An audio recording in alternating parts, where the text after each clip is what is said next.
marcha, como diría algún amigo mío. Vamos a entrar en el 12 de julio, miércoles del año 2017, y recordamos lo de siempre. Estamos en el ciclo A de la liturgia de la Iglesia Católica. Estamos también en la semana 14 de el tiempo ordinario. Sigue hablándonos Mateo, ya en el capítulo 10, del 1 al 7. Vamos a ver cómo Mateo explica la actitud de Pedro y de los demás discípulos, sobre todo los zebedeos. Dice el texto así: en aquel tiempo Jesús llamó a sus 12 discípulos y les dio a autorizar para expulsar espíritus inmundos y curar toda enfermedad y dolencia. Estos son los nombres de los 12 apóstoles. El primero, Simón, el llamado Pedro, y su hermano Andrés. Santiago el de Zebedeo y su hermano Juan.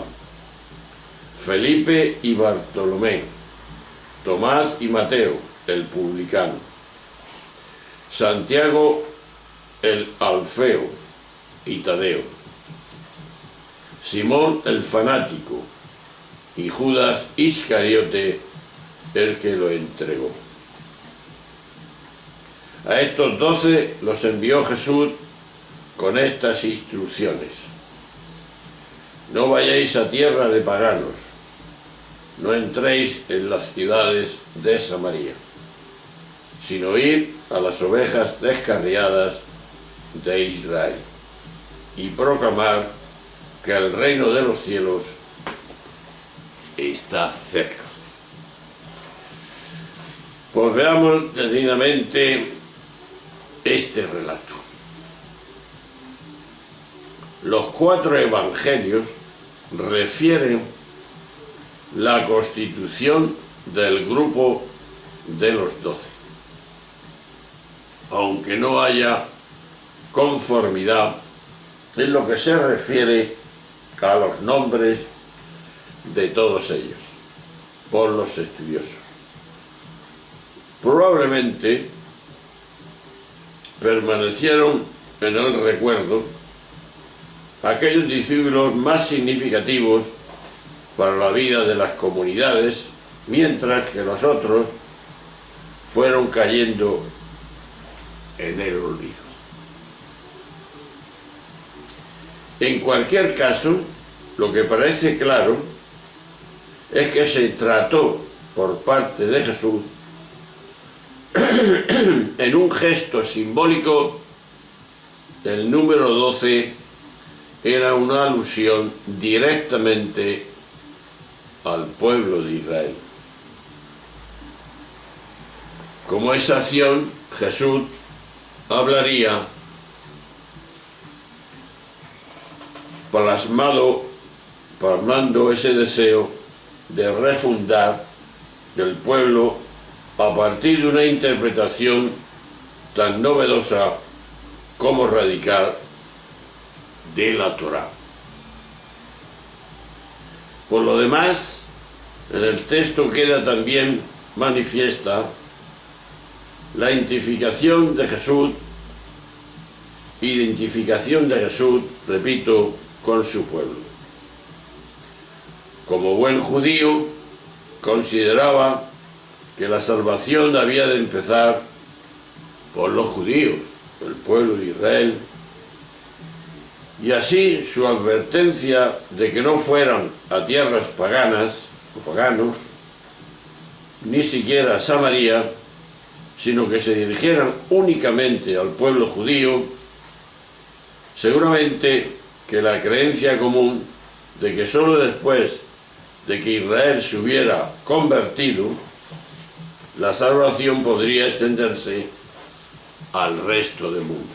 Pero primero tenía que darse la conversión del pueblo elegido, como así se tenía.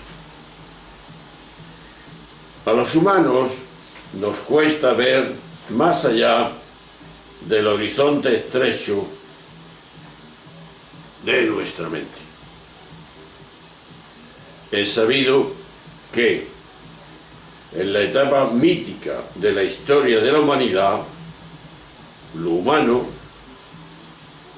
se hacía equivaler prácticamente al propio grupo, hasta el punto de que le resultaba difícil situar a los otros pueblos a la altura del propio. Pero es verdad que no sabemos si Jesús compartió también esa visión mítica, o al menos durante un tiempo de su actividad pública. O se trata más bien de la lectura que hizo la comunidad de Mateo, anclada en la tradición judía. Este hecho, hay un episodio en la vida del maestro de Nazaret que pareciera indicar que en él se produjo un cambio desde una perspectiva exclusivista a otra inclusiva. Me refiero a la narración que tiene como protagonista a la mujer cananea, es decir, a la mujer pagana, a quien de entrada Jesús no escucha, y nos lo dice Marcos en el capítulo 7, 24-30 y Mateo 15, 21-28, habría sido la actitud de esa mujer la que tocó el corazón de Jesús, haciendo que modificara su postura inicial, como así lo pensaba, en rectificar el desvío. De aquí surge la pregunta, como siempre, la siguiente: ¿vivo en la práctica una actitud de apertura ante los diferentes?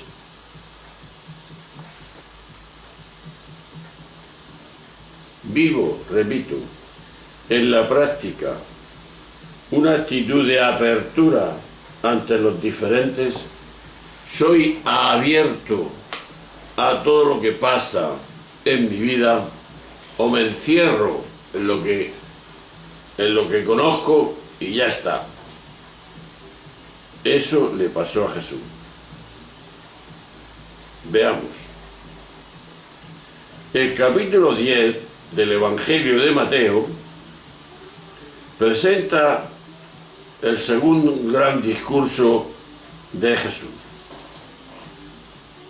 El primer discurso, lo recordamos, fue el del Sermón del Monte. Trata principalmente de las relaciones mutuas entre los seres humanos. El segundo discurso se refiere a la misión de los discípulos que el mismo Jesús había elegido allá por aquellas tierras, en Galilea. Mateo ha preparado este nuevo discurso, como hemos visto en el Evangelio de ayer, hablando de la misión del propio Jesús, que iba de pueblo en pueblo anunciando la llegada del reino de Dios y curando enfermos y aliviando penas, al tiempo que el mismo Jesús se quejaban de la escasez de obreros para la inmensa tarea que ungía realizar. De aquí viene pues una pregunta lógica. ¿De qué tarea se trataba? O sea, ¿qué pensaba Jesús de la tarea que debía realizar aquellos discípulos que él mismo había elegido y designado? Pues veamos. Jesús no los envió, a una tarea o misión universal. Todo se tenía que concentrar en las ovejas descarriadas, y lo hemos dicho antes, de Israel. Por eso le anuncia no ir a tierra de paganos, ni tampoco a Samaria. Jesús no los envió tampoco a una misión religiosa y sagrada. No les habla de templo, ni de culto sagrado, ni rituales o normas litúrgicas. Su destino es anunciar que se acerca el reino, el reinado de Dios. Se trata de decirle a la gente que se acerca el momento en que Dios va a ser el que reina, el que determina lo que tenemos que hacer los humanos, hacer lo que Dios quiere. Por otra parte, y sobre todo, aquel grupo de los 12 no se iba a perpetuar, es decir, aquellos que no eran una especie de pequeño grupo dirigente.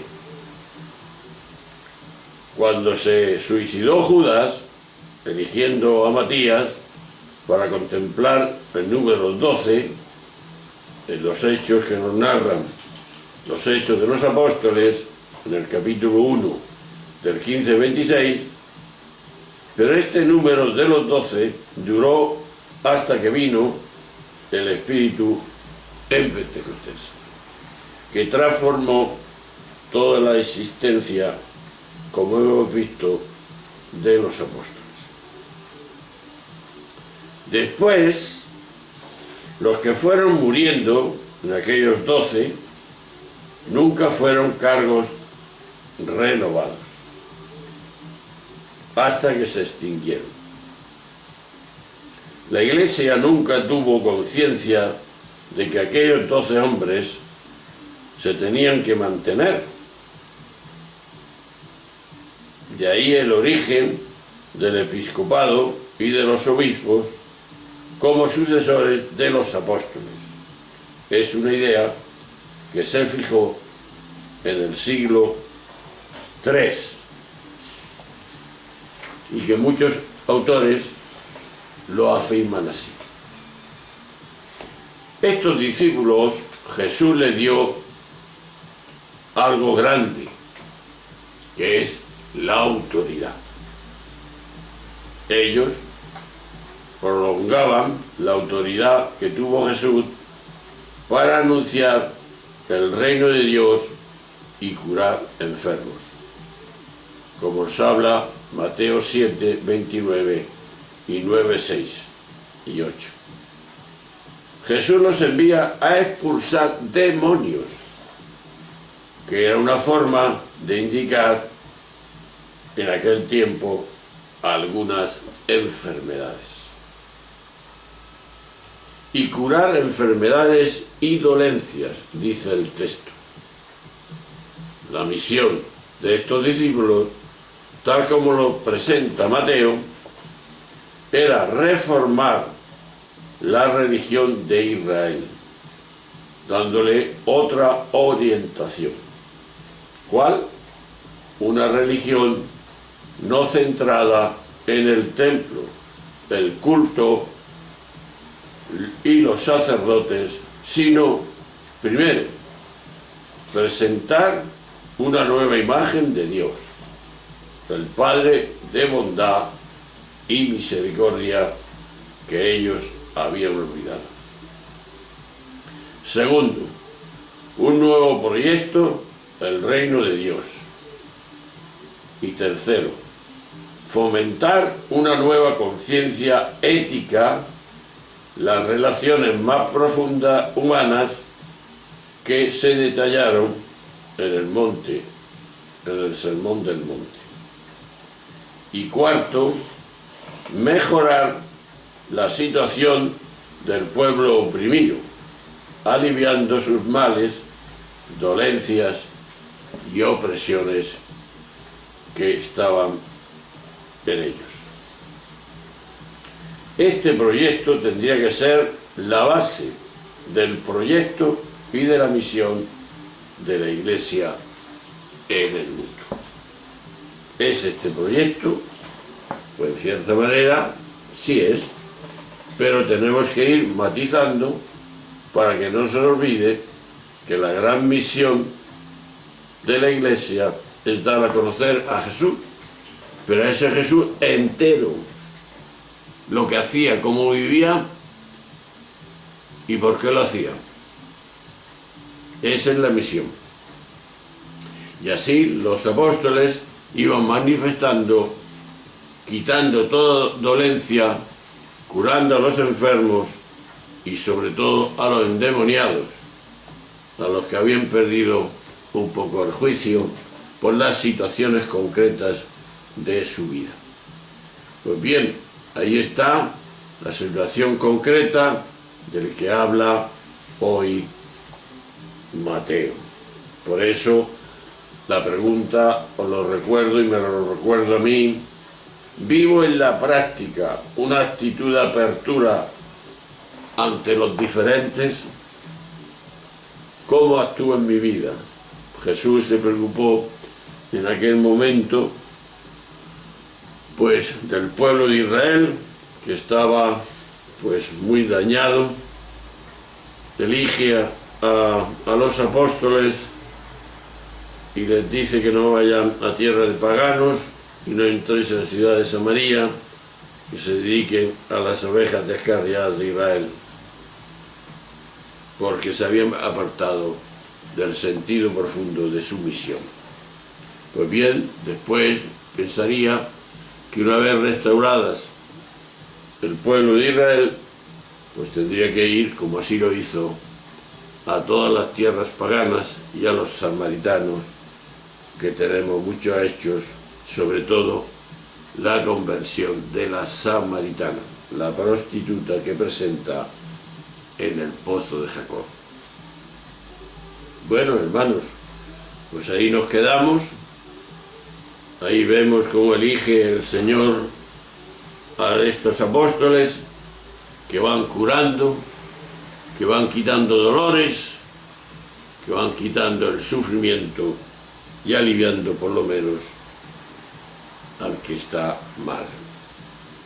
Pero también poniendo como primer puesto acudir a ese pueblo elegido, que es el pueblo de Israel, del cual era miembro, para que esas ovejas descarriadas y que no tienen pastor que les guíe, pues vuelvan a redil para anunciar el reino de Dios, el reino de los cielos, que les dijo que estaba cerca. Bien, nos veremos el próximo jueves 13 de julio, Dios mediante, a ver lo que nos va hablando este Mateo, que dice las cosas claras. Hasta luego, adiós.